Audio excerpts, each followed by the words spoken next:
The No Name Podcast, episode 5. We're back. Back for more. We should name this because now they've got different episodes. It's got like a Star Wars theme. I was thinking about this. This one's like the Rise of the Mullet. This episode should be the Rise of the Mullet.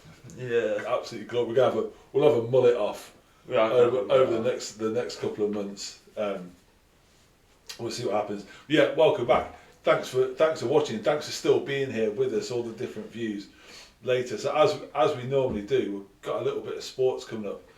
It's going to be a little bit Coventry City centric, but why not? There's very good reasons for that. We've got a little bit of news coming up. We've got a little bit of your Crabbe's Corner. WTF is going on. Whatever you want to call it. We'll have a bit of a top 5, and then it's my turn to challenge you. Yeah. To a tenable. Tenable. This week.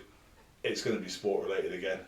This has to be really. But maybe next week we'll try and mix it up. We'll mix it up a little bit. Cause I've got to flex my general knowledge on you. But sports roundup. So the sports roundup, yeah. So the first, I think since we filmed the last one, City have won 2-1 away. Yeah, which was in the last episode. The screen. Yeah. It came up on the screen. And 3-1 at home against Watford. Yeah. Still top of the league. Another team got a red card at Cardiff. Yeah. I don't think we're actually that good, but you don't have to be. You just have to win. I thought the aim's to win. Of the teams that we've played so far, and the games that I've been able to watch, I still say I think Leicester are probably the best team we've played. Yeah. I would then say followed by Watford and Portsmouth. Watford had so much pace in the team. Watford were good. It was ridiculous. They got some good players, some really good players. But yeah, I mean, City are breaking all sorts of records. It's the first time in however many years we've won 6 games on the trot. Yeah. The keeper broke a long-standing record. It's 613 minutes something like that, without conceding a goal. Yeah. We've set records for the amount of goals scored in the first 12 games of the season. Brandon Thomas Asante is the best player in the world.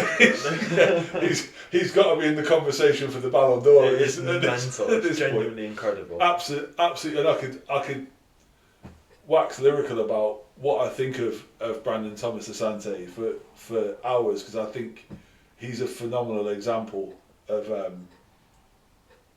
how things should be, how you should apply yourself as a professional when things aren't perhaps going exactly as you would want them to early. I think him and Ellis Sims both deserve huge amounts of credit for their attitude in the face of a lot of criticism, to be fair. Yeah. Some of it from me, in all fairness, but wow, BTA, quality, absolute different gravy this year. What a player. Yeah, I don't think there's much to say on Cov. It's just the same. There's nothing different to say, is there? It begs the next question: are we allowed to start getting carried away yet? We're 12 games in to a 46-game season, and we're 3 points clear at the top of the league and still unbeaten.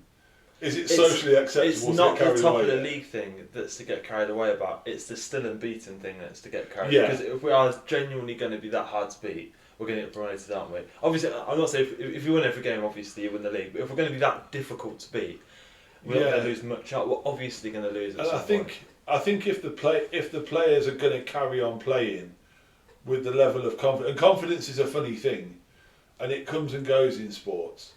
But I think if the players are going to keep on playing with the level of confidence that they are currently, they're going to be very difficult to beat. But you know, things can. We've had it before at City, haven't we? Where we've had absolutely dreadful starts to the season, and then we finished comfortably in the playoffs in 2 of the last 3 years. It could easily happen the other way around.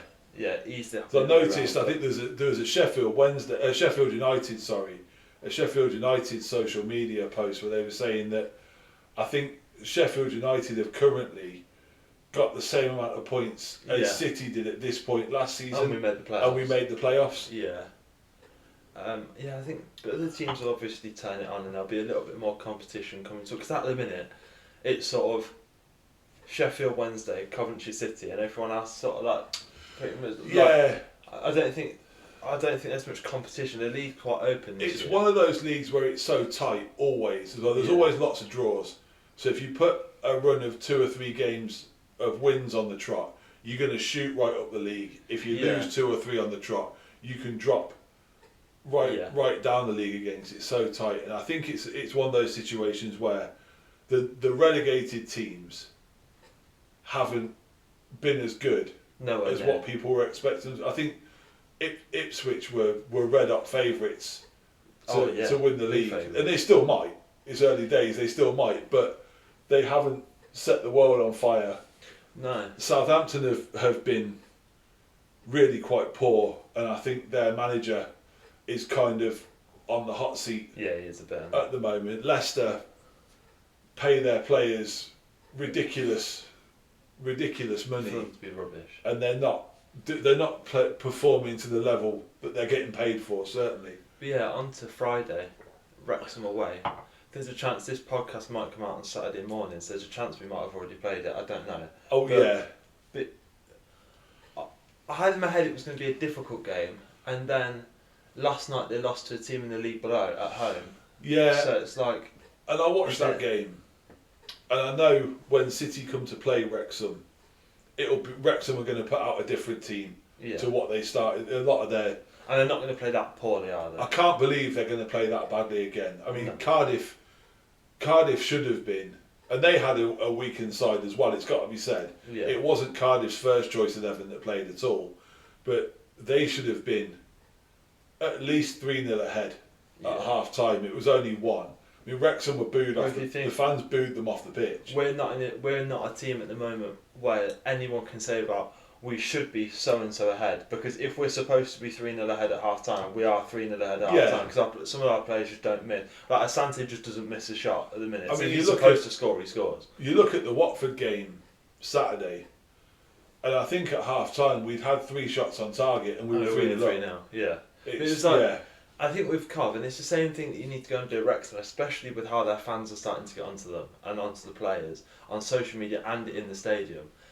They start to lose their heads when they go 1-0 down. Well, against Watford, and it's been the same in a few games, it was 2-0 after 6 minutes. So that's a game over. The game is literally over after 6 minutes. And, it's done. It doesn't matter how, because I thought after we went 2-0 up, I didn't think we were very good for literally the rest of the entire game. But the game's already done. Yeah, I mean at half time when you're 3-0 up, the opposition are down to 10 men. That helps, yeah. It was a bit of a tough watch, wasn't it? Because I think even to the players must be thinking, well, the game's won. I don't want to get injured. There was a few of them that play heavy minutes where they're probably kind of thinking, I hope the manager brings me off. Yeah. At some point, when Bobby Thomas did come off. He did, with a little bit of fatigue. To come off. How do you manage to come off? But obviously, we go into Friday. Confident. I would normally, last season, I would have been absolutely dreading the thought of us stepping onto the field without Milan Van Eyck, who's suspended Friday. But Kane Kessler-Hayden's like a slot in. Yeah. You can argue all day about which one of them's better. But that's a nice argument to have because they're both really freaking good. But I think to finish on the Cov note, we'll go score predictions. What do you say? I'll let you go first because I stole yours last week. It's always tough, isn't it? And I think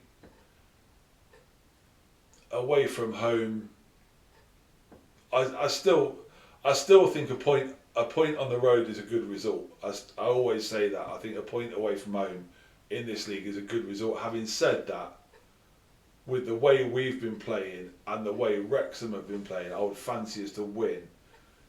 So I'm going to go 3-1 City.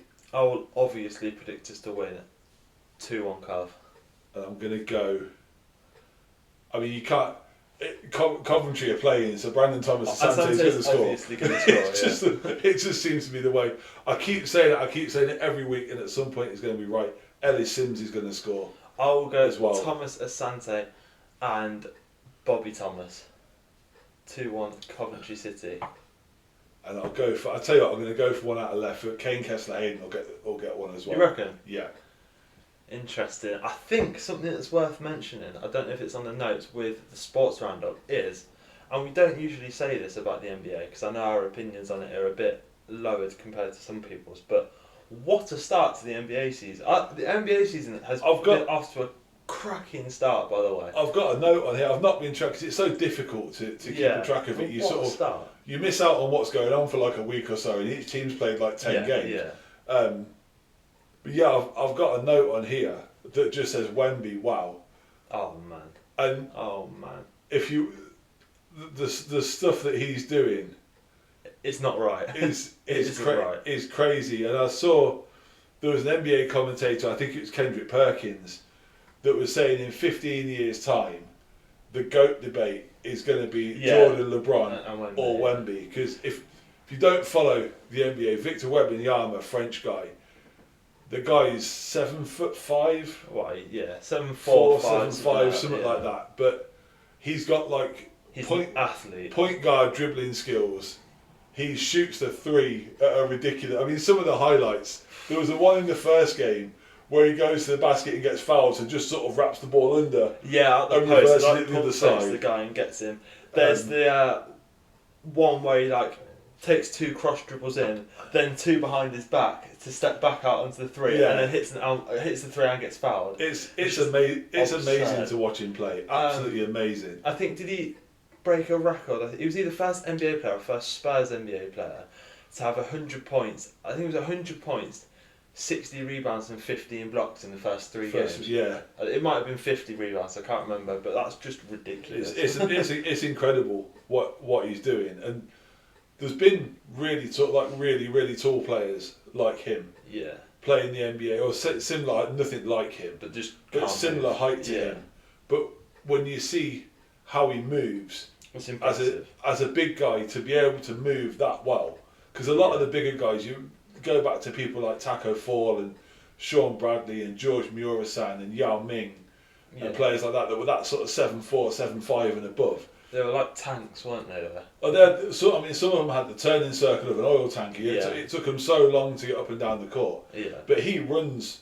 He's rapid. He'd keep pace with any guy sort of smaller than him as well. It's incredible. I think you had one of my favourite plays so far was the Nuggets game. Jokic threw a lob from the top of the key. Aaron Gordon caught it and 360'd it and I did see that. That was dirty play. He's playing at a level that I don't think many people thought he was. 10 threes in the first game. Aaron Gordon is like.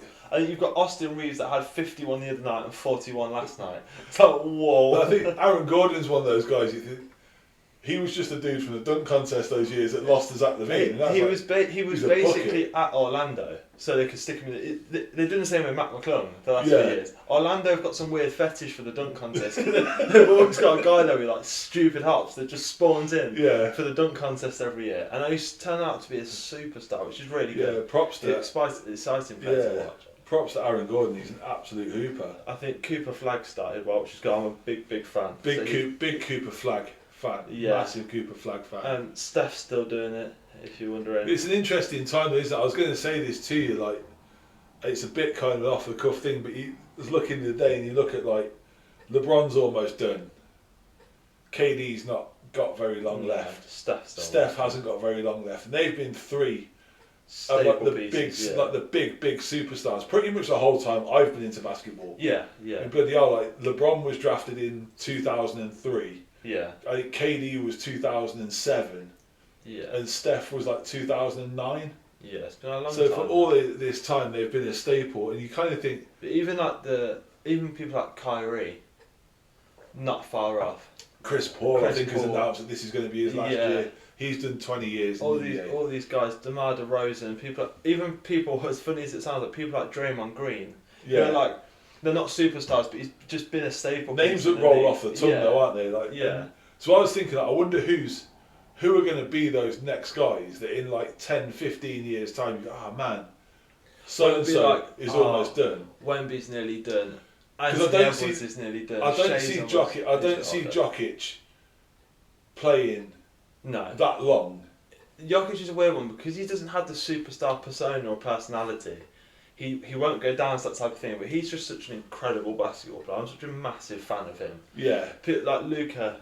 Yeah, I suppose Cooper Flag only being 18 years of age and already been in the NBA. You think if he has a good long career, he could have a 20-year NBA career. He could be the next guy. Yeah. And he could be the one that potentially you think, if things go right for him, he started in the league young enough that he could potentially challenge or threaten some of LeBron's records. Well, you're gonna have if he hangs around long enough. I think with those type of ages, you're gonna have Steph, LeBron, and KD of probably, and Edwards, Cooper, Flag, and Victor Wembanyama. They're going to be like your replacement three, in my opinion. That's what I would. Well, those are those maybe young like guys. VJ Edgecomb's a baller as well. Wow, he's coming to the league off a horrendously good start. He's quite incredible. Did you see the list? This website has got how many points players averaged across their career, like all games together. And VJ Edgecombe went top of it the other day because he was averaging like 34 points at one point. So he was just about, I think Michael Jordan averaged like over 30 for his career and he was top. I think VJ Edgecombe went top because at one point he was averaging 34 and he played like 1 or 2 games. It's exciting as well. So you looked at it in the college basketball. You look at it. It's one of the Boozer. Is it Cameron Boozer? Putting up dumb stat lines. It's just incredible, like tearing it up for Duke in their sort of early going of their season. So you sort of look at those guys. But yeah, NBA's. I've been a bit critical of the NBA recently. Although, see if you can find the clip to add into here. And it's one of the reasons that I dislike the NBA. Have you seen the slow mo of Giannis? Giannis is true. I need to say to you, he takes 5 steps. Yeah, so you're allowed 2 steps in basketball before you either have to dribble it, pass it, or shoot it. And there's one where Giannis just goes for a stroll with the ball. Well, he picks the ball up and then just takes like two little steps and 3 big steps, and it's like, how on earth have 3 referees not spotted? Yeah, the referee allowed it to go. So he bounced the ball on the 3-point line. Didn't take another dribble and was almost under the basket when he took his shot. It was just a normal lap. It's like, he's just think, come on, like, I know we want to see Giannis do all the incredible things that he can do, but legally there are still rules to basketball. Like my goodness. Now I'm going to let you introduce the next section of the sports roundup, and I'm not going to moan. For once, and I've got to say, in this section, your mum's team have let us down a little bit because we're going to be able to be dead positive. It's the NFL section, so we had, for the first time, I think, since we started filming this podcast, Ravens won. The Baltimore Ravens won. We won a game. They won. We didn't need Lamar Jackson to come back for it, so that means he is back in next week. Off the back of the team winning, they won 30-16 against the Bears, I think it was. I think really good. Nice to see them back in a bit of win. Tampa Bay Buccaneers without any offensive players that anyone's ever heard of. I think they had one of like their kit managers and one of like the social media team playing at wide receiver. They managed to get a 23-3 win against the Saints in a divisional game. Yeah. Defense was absolutely lights out. Luckily, I think for you guys, with all the injury problems, is the Saints suck. So it's lucky that you played Saints a are terrible team. And they dragged. It's what you need. They dragged their quarterback. They switched their quarterback. It's the same way. Second half. I think the 3 or 4 weeks Lamar Jackson has been out for, one of them was a bye week. You just need that luck sometimes. Yeah. And the Saints is technically a bye week because you put out your staff and they probably beat the Saints. So. This week the Bucs are heading into a bye week, so they don't play a game. And then Vicky, I know you listen to this podcast. Our next game's against the Patriots. I don't care how many games you won, we're coming for your ass. I think my Ravens are Thursday night football tomorrow. Are they? So yeah, they got Dolphins. Oh, that should be. That's a light one. That should be light work. A light one. Yeah. Yeah, and Lamar Jackson should be back. Should be. I think it's a bit annoying that it's a Thursday night game because he doesn't get as long to be back in practice, but I'm pretty sure he's going to play. And we've got to mention, with as much as we make fun of your mum for being a Giants fan, that Cam Scatterbo. Damn it! Man, I just saw that. It's one of those injuries that if you get a chance to Google Cam Scatterbo's injury, don't. And we won't put a video clip of it in because it's one of those. It definitely won't be on the. One of those horrible ones that just makes you feel sick straight away. I'll you find feel his tweet. You feel so bad. You feel so bad for the guy, and you kind of feel bad for not just for the Giants, but for people that are just fans of the NFL, because he was so fun to watch. I think as well it sucks for the Giants because Jackson Dart came in late because he wasn't QB1. Cam Scatterbo is playing out of his mind and is like the exciting point for them, and he gets a season-ending injury. Malik Neighbours was absolutely balling, gets a season-ending injury. Yeah. It's like, oh bloody hell! It takes like all the excitement out of watching your team when like the three most exciting players get injured. If it wasn't for bad luck, they'd have none at all, would they? He tweeted after the surgery. It's good to see like people in good spirits after stuff that happens because it's not easy. But thank you everyone for the support. Surgery went well. I just want to thank the city of Philly for taking the best care of me. Every moment I spent in the hospital with family and friends, I felt loved and supported in every way. Thank you to the doctors, surgeons and staff that did their work on me. This isn't just the beginning of my journey, and I can't wait to show you guys all about it, which doesn't make sense. God has a plan for me, stick to the course and it will all work itself out. BRB. And the top comment on that post is, legend had it, you headbutted the surgeon. I was going to say, did he headbutt the surgeon afterwards? No, Cam Scatterbo. So I mean, he was amazing to watch in college last season. He had some incredible runs, and he's come and done exactly the same in the NFL. It's horrible to see a young, exciting player like that pick up such a horrendous injury, and I hope he comes back. There's the college highlight from last year where he goes on a mad run and gets his helmet like smashed off and scores a touchdown, and he stands with his helmet off afterwards, just like for like 15 seconds, just like staring into space. Like, it's like who is he even scoring? He's quite the character. He's class. What a guy. Yeah. Hopefully he's hope back he even comes better. back. Hope he comes back well. And Yeah. I think physio and sports medicine and all that kind of stuff now is so good that. Well, he'll just be back for next season, won't he? These guys can come back from some pretty horrific injuries. I think with the NFL, you don't have to have that bad of an injury for it to be a season-ending injury. Cause it's only 18 weeks long. Yeah, exactly. If you think Lamar Jackson would have missed a quarter, a third of the season, and he had a little hamstring problem. Yeah, even out for Like it's not like it wasn't that big. Bucs like in football, if a Cov player did that, it'd be like, oh, they'll be back in anyway. And it wouldn't be that big of a deal. The Bucs have been bitten by the injury bug a little bit as well this year. I think Mike Evans, who's, let's say, if you're not an NFL fan, Mike Evans is arguably the Buccaneers' best ever player. Certainly their best ever offensive player. You could argue Derek Brooks is our best ever player, but he's broken his collarbone and kind of in the last year of his contract, he deserves to retire properly, not with injury. What's next, Sam? Sport? That's the sport. Is that the sport done? That is the sport roundup. So is done. And whatever happens, and I'm saying it again, whatever happens when we film the pod next week, City will still be top of the league.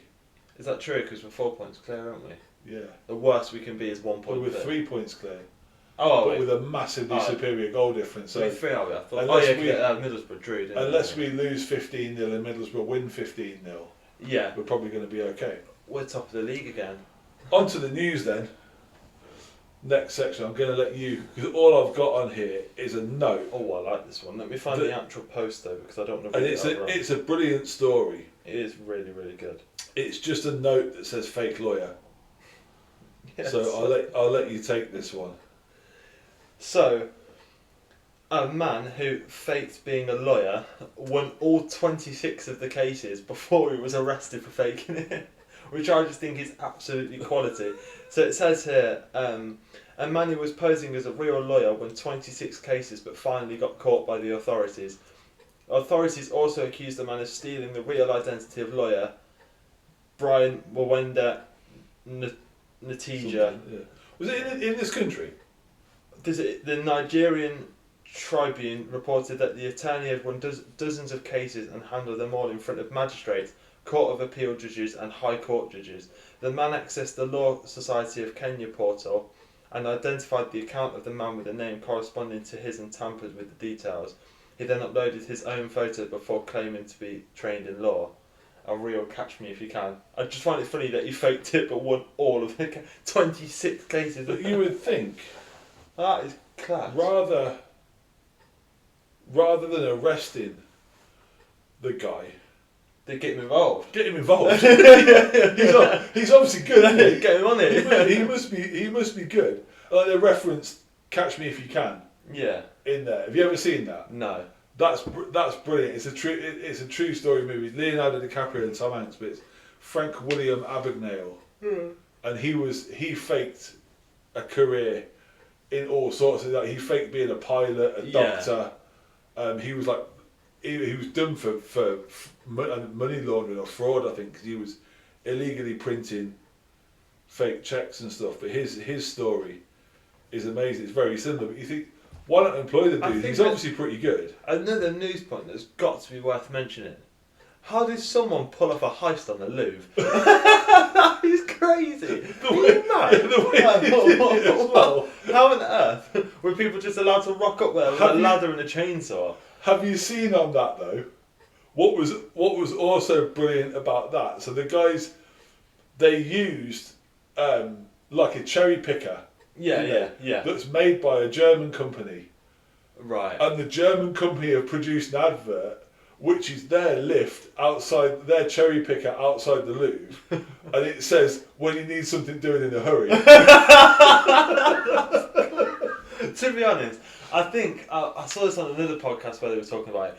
You've kind of got to rate it because, like, if you're going to have criminals in the world, that's the type of crimes you want them committing because it doesn't harm anybody. It's just like they've rocked up, stole like $88 million worth or euros worth of jewellery, not harmed a single person in the doing of it, and then got out of there. It's like It's quite impressive. It's the kind of stuff where you think you'd rather that than like murderers and stuff like that, wouldn't you?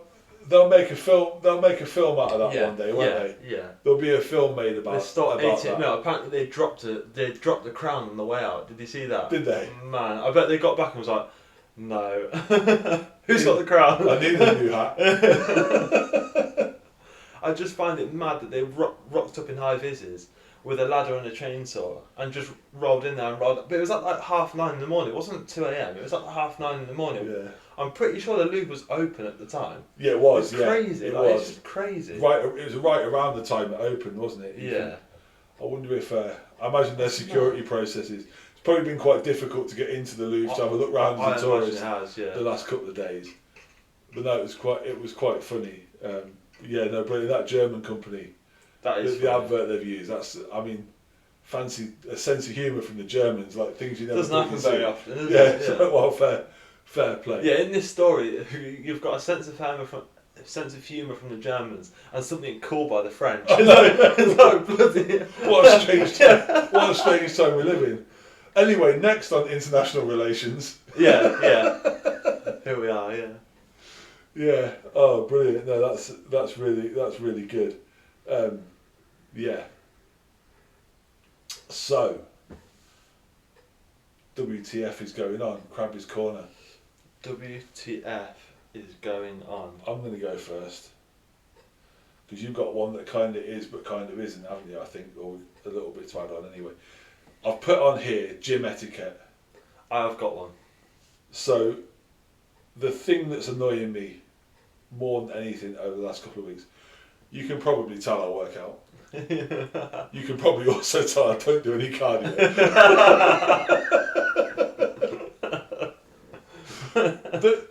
There's nothing more irritating to me than weights being on the floor, in the way, in the racks, in the wrong places. Like you pick up a heavy dumbbell. Yeah. And you go to put it back in the right place, and someone's put the 2 kilo dumbbells while the 20 kilo dumbbell is close. Squat racks, people leave them weight on. People leave weights on the bar. It's like some people can't get those down, so why leave them there? But I always think, right, with the dumbbells, because most gyms are the same, aren't they? They have a big rack of dumbbells that start all the way at 2s, and they go up all the way up to 50s. I was thinking, most gyms, there's staff somewhere that at the end of the night, before they go home, all the dumbbells are nicely arranged. Yeah. So there's one person at every gym that starts this There's someone. There's one person in the morning that comes in the morning and works out, and they put their weights back in the wrong place, and they fuck it up for everybody else. Yeah. It's like, it's not difficult if you're strong enough. I was going to go on about banging the like cable machines down. That's a whole different thing. If you're strong enough to pick up those dumbbells, you're strong enough to take them. Put them back in the rack at the right place. Exactly. It's not difficult. Yeah, I think my Krabby's Corner for this week, and you'll definitely be able to agree with this, and this links to this being a tall person podcast, is when tables at places have, so that'll be the table there, and then for some unknown and useless reason, they'll have a slab that goes like this across the bottom. Fucking point. So my knees will be able to get. So for example, that would be the table. You know, like, wicked, I can fit in that. Then I have this slab on it that means you can't properly sit under it, or your knees are squished under it. They don't serve any purpose whatsoever at all. They don't keep the table up. They don't do anything. They're just annoying for people like us. It's like, I know I can't fit under that, and it's mad how common those tables actually are. Next time you go somewhere that isn't like a place you go often, like your house, see if the table has those, because it's mad how many places actually do have them. It's crazy. Doesn't actually head in, but just a quick one this week. Pretty good one, I thought. The other thing you got that I've fit into this section, but I don't know if it's got anything into this section. You just told me to make a note that said Welsh people in Birmingham. Right, so this isn't a Krabby's Corner, but I've got, with it being a tall person podcast, I've got a tall person moment to talk about. And funnily enough, I didn't spot this, it was G. So we went to Birmingham at the weekend, and we went to, what's it called? The Botanist in Birmingham. And as we walked through, we went to the bar, got a drink and stuff, went round the corner. There's like a table in the corner that we were going to go and sit in. And then there was a family here. It was like 2 parents, 2 grandparents, and then they're like 2 kids that were probably like similar age to me. And this lad was sat here, again, probably similar age to me, maybe a bit younger, was sat where I am, and his mum was sat here. And as I walked past, he just went... I don't know how I didn't notice. It's a bit embarrassing. I didn't even realise. And G sort of like stared at her, stared at him, what are you doing? And his mum went, "Don't point. It's rude." Apparently to make a point. Was like joking like. And then G told me, and I was like, "Oh my god!" Like I'm glad I didn't see it, because then it's like super awkward. But I did think that every time I got up to either go get a drink or go to the toilet, he was staring like the whole way through, and I'm like. It's not like that impressive. You've seen me 6'7", once, and it's like, oh my god, like he is tall, but like he was like stuck. And the first time, I was thinking about your height as well, actually, and you could have a potential nightmare in school, because obviously going into schools doing basketball. It's not coaching. A potential nightmare. It is a nightmare. I was speaking to G's mum Zoe about it. So when people ask you how tall you are, I've had to change it to 6'8". and you I've changed it to 6'8". You say you're 6'7". 6'7". Oh man, you don't realise how bad it actually is though. That I've genuinely had to change it, because it is terrible. Like it is really really bad. You're 6'6.5". Yeah. Cause I'm 6'8" with shoes on, so I've changed it for a little bit, because it just is absolutely crazy. I have one of those brilliant. You've made me think. I have one of those brilliant tall moments as well. The other week, I can't remember where I was. We've got another moment. Someone mentioned how tall I was. I think it might have been in the gym. I think I was waiting for your mum to come down from the change rooms in the gym, and someone said, "Oh, you're really tall. How tall are you?" Like, "Oh, the normal stuff." He said, "Oh, wow, that's amazing." Yeah. And I went, "Yeah, thanks. I did it all myself." Yeah. And he's like, "Oh, what? Do?" Well, how do we not, on last week's pod, I thought about this literally whilst I was editing it, not mention the photo we got in the gym? Oh yeah, I forgot about that. Last Monday, we were in the gym, and these group of lads, they were nice lads. They were good. I think that's why I forgot about it, because they weren't. Yeah, they came and worked out on the bench next to us, and I could hear them chatting about your height whilst I was doing my set, and then they asked you about your height eventually, and they thought you were 6'7". And I stood up and you were like, "No, he's 6'7", and they were like, "Oh, I didn't even realise it." And then one lad asked us for a photo. Yeah, you stood in the middle of us, wasn't Yeah, we got a photo with this lad. That was quite funny. That was quite funny. That was a good one. I don't know how we didn't mention. But yeah, what's next? That's a Krabby's Corner. Yeah, so this week's top 5 it's almost Halloween will have passed by the time this comes out, but Halloween is sweets time. Top 5 sweets. So your top 5 Halloween sweets. I think we'll have to just go sweets because Halloween sweets aren't really. Well, it's just sweets, isn't it? It's sweets, yeah. I'm gonna go like top 5 like packets of sweets. I was thinking like chewy sweets and stuff like that rather than chocolate bars. Oh yeah, I would never put them in there anyway. So. Yeah. But yeah, go on. You go first. So, actually, as a sweet connoisseur, I'm going first. Yeah, you because if go, whoever you goes go first gets 3 yeah. of the list. That's why. So no particular order, I will put in Mawam pinballs. Oh, I thought you were going to take my I love a pinball, man. I'm absolutely addicted to sweets before anybody starts with my list. I am right when I give my answers, by the way. See, do you know, pinballs are mid. Of all the different options for Mawams, I mean, the fact that when you go for a Mawam, you've gone for pinballs instead of joysticks, which would be my first choice. Oh my god, you're going for joysticks grey, striped as well. The grey Mawam joysticks, the Coca-Cola flavoured ones, are absolutely elite tier. That is ridiculous. I would have accepted it if you backed it up with Mawam strips because that is probably up there. But Jesus, that is poor. A joystick is exactly the same makeup as a strip. You just get more of it, and it's in a little joystick shape rather than being rolled out. So it's better value for money. Because that is a proper. If my aunt had bollocks, she'd be my uncle. It's the same thing. It's just in a different shape. It is.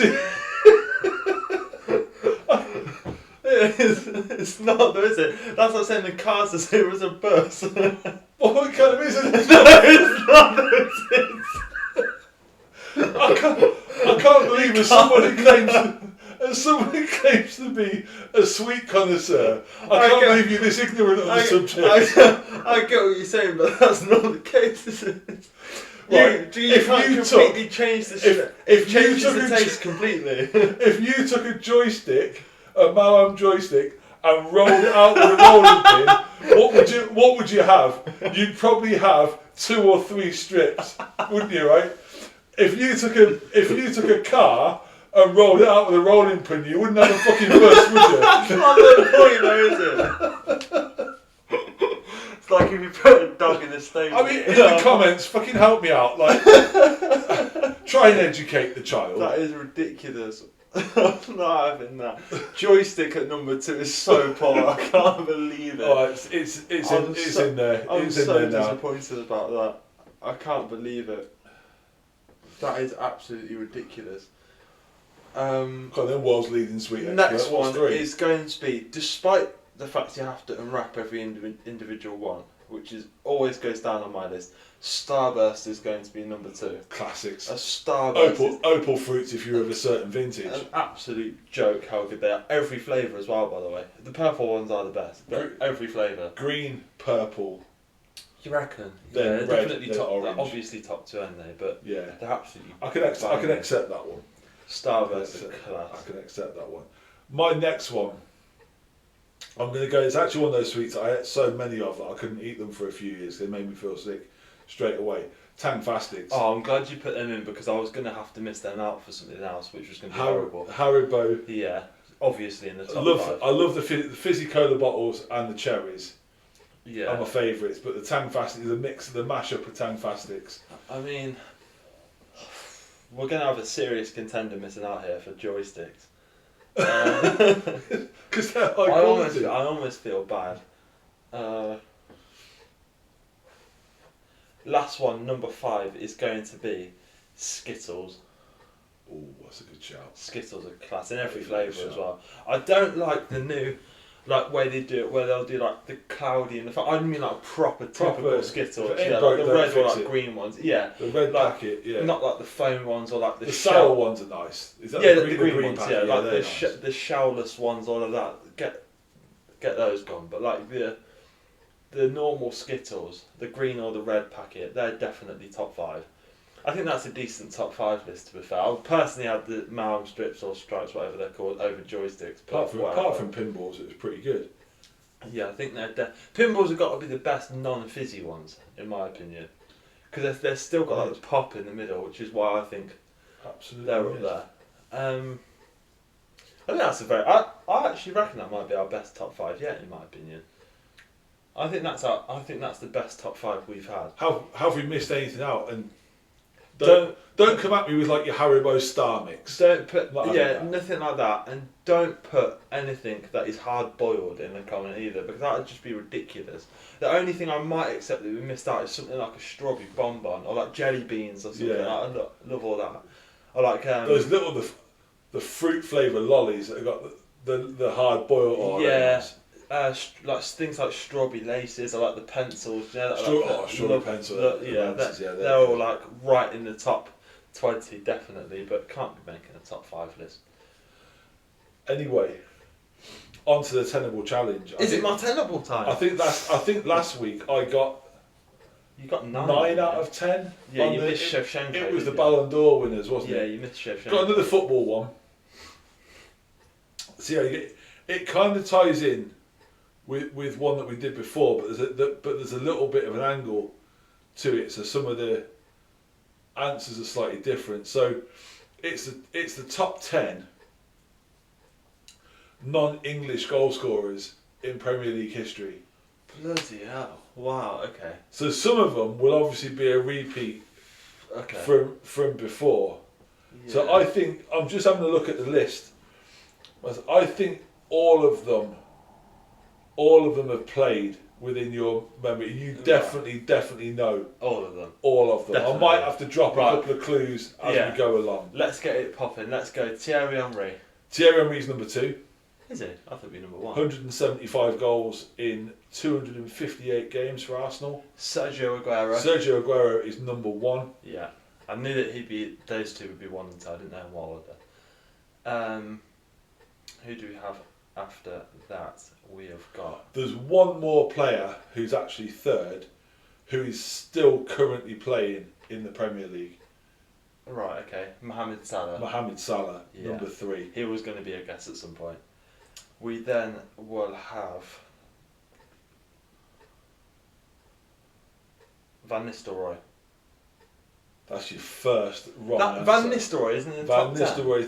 Do you know, he scored shed loads of goals for Man United, but only played for them for like 3 years. Right. Okay. So it wasn't around long enough. Was it non-British or English? Non-English. So Ryan Giggs. Ryan Giggs isn't on there. But he would have. Oh, he's counting that as a guess. I was asking. So he would have counted as an answer, yeah. If he was on there, because he's not. Yeah. That's what I'm saying. I didn't think he was. He didn't actually score that many goals, did he? He just played. He just played for ages. That wasn't a guess, by the way. He's not. So, I imagine he's not top like 20 or 30, isn't he? I don't think I've got the top 20. But we'll go for an actual guess. We'll go for Dennis Bergkamp. Ryan Giggs is 12th, just out of interest. Oh, is it? No, Dennis Bergkamp. What is this list? Dennis what Bergkamp. am I seeing? How many? Dennis Bergkamp is not in the top 20. Ruud van Nistelrooy was about 17. How much does number 10 have? Whoever it is. So number 10 has 121 goals. That is a lot. So we've got. I'm going to be disappointed. You've got the top 3. So I might have to start dropping a couple of clues. One of the players, the player who's in 6th place, scored some of his Premier League goals for Coventry City. Had a famous celebration. He used to do a little handstand and he's recently been linked with a managerial. I think the Rangers managerial job as well, actually. And played internationally for the Republic of Ireland. Oh, is it? Robbie Keane. Robbie Keane. Right. Robbie Keane is number 6 with 125 goals. Dublin, but I don't want it to be wrong. Didn't realise he played for Aston Villa. No, it proves nobody's perfect, doesn't it? Yeah, exactly. Everyone's got something wrong with them. I want to say Eden Hazard, but that's not in it. He's not in it. No. He's definitely not in it. Definitely not. A couple of them are those. So I'm trying to think how many players are active. So number 4 and 5 are definitely now retired. You got Robbie Keane, who's number 6. Number 7 is retired. Oh, I've got a shout. Robin van Persie. Robin van Persie is number 4. So you've got the top. Okay, you've got the top 4. That's a good shout. And you've got number 6. Have we got? Oh, did he have over 120? I don't know because I don't want this one to be wrong because I know he didn't score as many goals as people think. Didier Drogba. See, I would have thought he was on the list. That was a great guess. No. But he's not. By the way, I'll say it. He's an absolute fraud. He needs to be placed on fraud watch. Didier Drogba. Watch your mouth. Fraud. If you, his stats are absolutely Watch terrible. Watch the interview, the Awful. boot room interview with Frank Lampard. I know he was a good player. Where he's talking about Drogba. Go back and watch the Champions League final that Chelsea won against Bayern Munich. I'm pretty sure Didier Drogba was unbelievable. I'm pretty sure, by the way, Haaland has more Premier League goals than Didier Drogba does already. I'm pretty sure, which is why I wasn't going to say it. Probably, but he's got like 90. Didier Drogba played in an era where they had centre backs, so yeah, true. Man, that's a terrible go from me. That is. I can't believe some of the names that are not on that list. That's ridiculous. I'll give it drop a couple of. So number 5 played for Leeds, Chelsea, Middlesbrough, and Charlton. Kind of early 2000. Had a great left foot. I think he's been on. He's Dutch. I think he's been on Strictly Come Dancing recently. Oh, I don't know. So number 5 is Jimmy Floyd Hasselbank. Oh yeah. Probably a bit before your time. Yeah, I wouldn't have got that. Number 6, you got Robbie Keane. Number 7, whenever there's ever a quiz about goal scorers playing for loads, he's always an answer. French guy, played for everywhere, played for Arsenal, Man City, Liverpool, Bolton and Chelsea. And I think he also went abroad and played for like Real Madrid for a little bit as well. No. I think he played in Turkey for a bit at the end of his career as well. French guy? Yeah. I think he might. I can't remember if he played on the Invincibles team. I think he was after that. Oh, I don't know.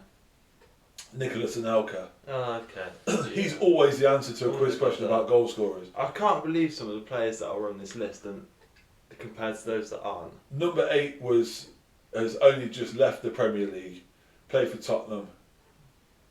Harry Kane's mate. Oh, Son. Son's on there, really. Class player. Big fan. I am. Number 9, again played for Villa for a little bit. More famous for playing for United. He played for United when they won the treble in '99. Striker. Yeah. You might not even realise that he's not English because I think he only ever played in England, but he played international football for one of the Caribbean countries. Oh, I don't know. Dwight York. I thought he was English. Yeah. Yeah, I thought Dwight York was English. And then the last one, again, a bit like Nicolas Anelka, played for loads of different teams. Chelsea, West Brom, Everton, Man United, Belgian, big striker, still plays, unplayable on his day. I should have got that. Romelu Lukaku. Yeah, I should have got him. That's a good shout. Actually. That was when he was at Everton. That was a tough list. That was probably the toughest tenable list. That was a tough list we've had so far. I think you got 5. It's weird because people like Bergkamp and stuff are never on these lists, but they were quality players. Yeah, Bergkamp was attacking midfielder. So he wasn't. He played in a team that scored a lot of goals. Yeah, but he didn't score many of them. Yeah. He was, Damn. Kind of like people like Kevin De Bruyne, isn't it? Yeah. Like, didn't score that many goals, but played in a team that scored loads. Paul Scholes. Yeah. People like that score. One of the best midfielders that's ever played in the Premier League. That won't appear on any of the goal scorers, assists, whatever. Yeah, yellow cards for late tackles. He probably appear on a list of that. Number 1, yeah. But I think next week you challenge it because it's your turn to challenge me with a tenable, isn't it? Yeah. And I reckon next week I think we've got to try and do a non-sport one. I was going to say for next week, I was going to try and do, because this is a difficult one, but I think we need a tough one. I was going to do top 10 players with the most bookings in Premier League history. Flipping heck. Because that would be hard. That would be a very, very difficult one. Just bookings it would be, yeah, that'd be really difficult. But yeah, we'll figure one out for next week. We'll probably find a better one now, because I don't think that's a very good one, but we'll find a good one. Yeah, thanks. There we go, yeah, Thanks for watching. Thanks for watching again, and we'll see you on the next one. Yeah, Thank you very much. see you next week.